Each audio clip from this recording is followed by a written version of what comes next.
the best treatment for that we know exists is to, do gender confirmation via hormones.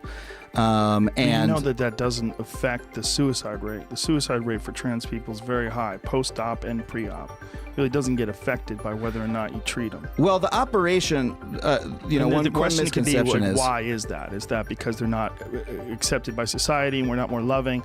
Could it be underlying issues that are causing them to feel this way in the first place? Like, what is it? We don't know, and I'm sure it varies why. It's been a minute since we dropped one of these, but we're back with a fiery rundown of moments where Joe Rogan absolutely dismantles guests brave enough to bring woke talking points onto his podcast. Look, so all I can do is defer to the experts that I know about this, right? So the intensity is off the charts, the pushback is ruthless, and the secondhand embarrassment is very real.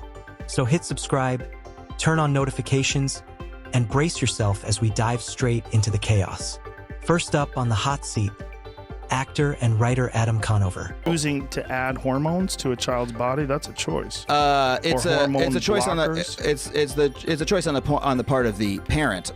It's not a choice on the part of the child to in the same way that being gay isn't a choice. Yeah. Okay, but if that's who they are, if they think that they're a girl, why do you have to give them hormones to make them more of a girl? Because I'm sorry, can you expand on the question? It's a simple question. What happens when a carefully rehearsed worldview collides head-on with reality? Confusion sets in, confidence evaporates, and suddenly you're wondering why you ever agreed to sit across from Joe Rogan in the first place. If you say that the child thinks it's a girl, so you're going to give the child hormones. Mm-hmm. If the child thinks it's a girl, let it be a girl. You don't have, why are you adding hormones? If you're shooting hormones into a child, and you're affecting the child's development, you're saying that's not a choice. That's nonsense. Of course it's a choice. You're choosing to chemically change this child's body. You're choosing to inject things into this child's body on a regular basis that are going to radically affect the physical development of their body. Yeah. And you're saying that this isn't a choice. Well, it's definitely a choice to do that. So what trans people express, and again, I'm not an expert. This is from me talking to my trans friends and seeing what other trans folks say. Conover starts out confidently defending child gender transitions, right up until Rogan asks a single, grounded question that snaps the conversation back to reality. Watch closely as Adam struggles to keep his footing. If you say that the child thinks it's a girl, so you're going to give the child hormones. Mm-hmm. If the child thinks it's a girl, let it be a girl. You don't have, why are you adding hormones? If you're shooting hormones into a child and you're affecting the child's development, you're saying that's not a choice. That's nonsense. Of course it's a choice. You're choosing to chemically change this child's body. You're choosing to inject things into this child's body on a regular basis that are going to radically affect the physical development of their body. Yeah. And you're saying that this isn't a choice. Well, it's definitely a choice to do that. So what trans people express, and again, I'm not an expert. This is from me talking to my trans friends and seeing what other trans folks say. And just like that, the confidence disappears. Suddenly, he's not an expert. Funny how that works. Moments earlier, he spoke with absolute certainty about hormone blockers for children. But once Rogan asks something that requires actual reasoning instead of rehearsed slogans, Conover retreats into disclaimers. It's a familiar pattern. Speak boldly until facts interrupt the performance. Rogan's point cuts deeper. If someone feels disconnected from their body, shouldn't the first response be psychological support rather than irreversible medical intervention? Especially for kids whose brains are still forming. Yet, in today's climate, even suggesting therapy is treated like heresy. Somehow, common sense has been rebranded as cruelty. If you say that the child thinks it's a girl, so you're going to give the child hormones. Mm-hmm. If the child thinks it's a girl, let it be a girl. You don't have, why are you adding hormones? If you're shooting hormones into a child and you're affecting the child's development, you're saying that's not a choice. That's nonsense. Of course it's a choice. You're choosing to chemically change this child's body. You're choosing to inject things into this child's body on a regular basis that are going to radically affect the physical development of their body. Yeah. And you're saying that this isn't a choice. Well, it's definitely a choice to do that. Then Rogan drops another reality check. Multiple long-term studies show that gender-affirming surgery does not reduce suicide risk, and in some cases, the risk increases. The implication is unavoidable. The issue isn't purely physical. The psychological, emotional, and far more complex than activists admit. At this point in the conversation, I would say, like, hey, man, I just got to bone up on, on that particular, because I don't want to speak to suicide rates. My entire concern is with children. My concern is not with young adults deciding to take steps to confirm their gender identity, who they feel they really are. That's when Conover visibly deflates. He entered confident, armed with buzzwords and moral certainty. But the moment Rogan pushed back with data and logic, the bravado vanished. This is what happens when talking points replace understanding. Loud when unchallenged, silent when questioned. And Rogan wasn't finished yet. As you grow and mature and develop, you growing out of these ideas. Some will and some won't. And the ones who won't, they always have the option to do something later on in life. But if you do something to hormonally block a child very, very early on, there's no turning back. Rogan brings it back to something simple. Kids change constantly. One week it's one dream, the next week it's another. Their emotions shift, identities evolve, and their judgment is still developing. That's exactly why society limits what children can permanently decide. We don't let them vote, drink, get tattoos, or sign contracts, because long-term consequences require mature judgment. So why are irreversible medical decisions suddenly exempt?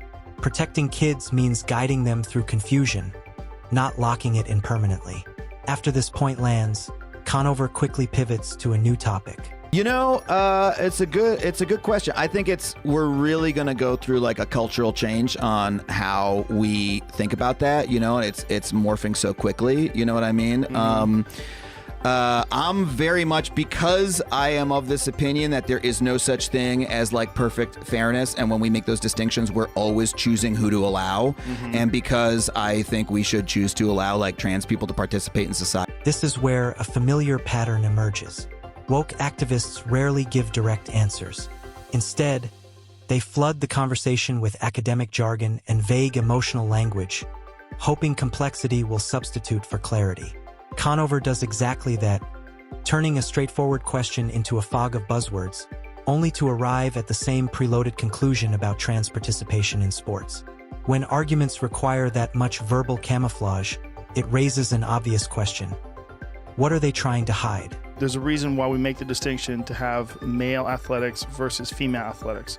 The reason is that males have a physiological advantage over women. So in most sports, most physical sports, we do not have males compete with females. Do those same physiological advantages apply?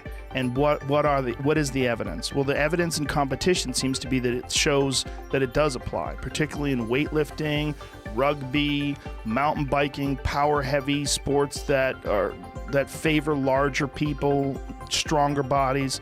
Males that transition to females have a significant advantage in their breaking world record. Once again, Rogan brings it back to biology. Males and females are physiologically different: muscle mass, bone density, lung capacity, strength. These advantages don't magically disappear with hormone therapy. That's why biological males competing in women's sports often dominate. Ignoring this reality doesn't create fairness, it destroys it. Female athletes lose scholarships, podiums, and opportunities. This isn't inclusion. It's injustice dressed up as progress. Next guest, comedian Pete Dominic. Have a serious conversation about what kind of guns and bullets people can have. Not that they can have them or that they can't have. Like, that's the conversation. That's where we should be right now. Everything gets regulated, everything. There are trade-offs in healthcare. There are trade-offs in everything, but Americans now are so divided. They want everything that they want, that compromise is something that we don't do as Americans, much less in government. That's preposterous. Pete proposes a familiar solution: ban guns entirely. It sounds virtuous until reality steps in. Criminals don't follow laws. That's the definition. Outlawing firearms wouldn't erase them. It would only disarm law-abiding citizens while criminals stay armed. History proves this over and over. Prohibition didn't eliminate alcohol. Drug bans didn't eliminate drugs. A gun ban would simply create a massive black market and make society less safe. not more. What I'm saying about the gun thing, the most fucked up part about the messiness of the gun thing is that even if you made guns illegal, even if you said you can't have any bullets, you'll all go to jail. There's so many guns. You're not getting them all. It's not possible. There's more guns than there are people, which means there's more than 30 million guns There in are. this country alone. Rogan then dismantles the logistics. There are over 400 million privately owned guns in the US, more firearms than people. Even attempting a buyback would cost astronomical sums and still fail. Many owners wouldn't comply. Others would hide or sell their weapons illegally. Taxpayer money would be wasted, compliance would be minimal, and disarmament would remain a fantasy. It's a feel-good proposal that collapses the moment it meets reality. And speaking of collapses, remember the guest who tried to rewrite history? You are associating me with this, and you are attempting to get me I'm asking cancelled you to effectively. distance yourself from that. Is But actually what I'm trying to do. But that's not what you're doing. I do not You see don't this as think that? propaganda. Look at the way it's phrased on Okay. your article.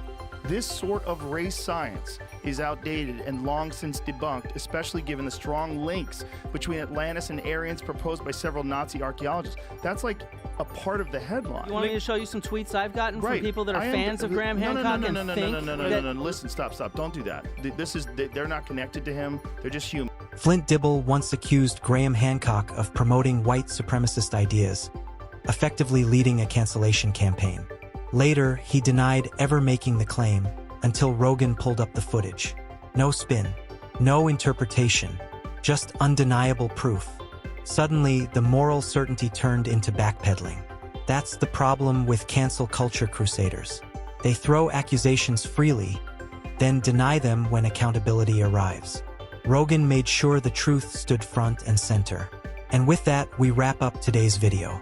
If you enjoyed it, hit like, subscribe, and we'll see you in the next one.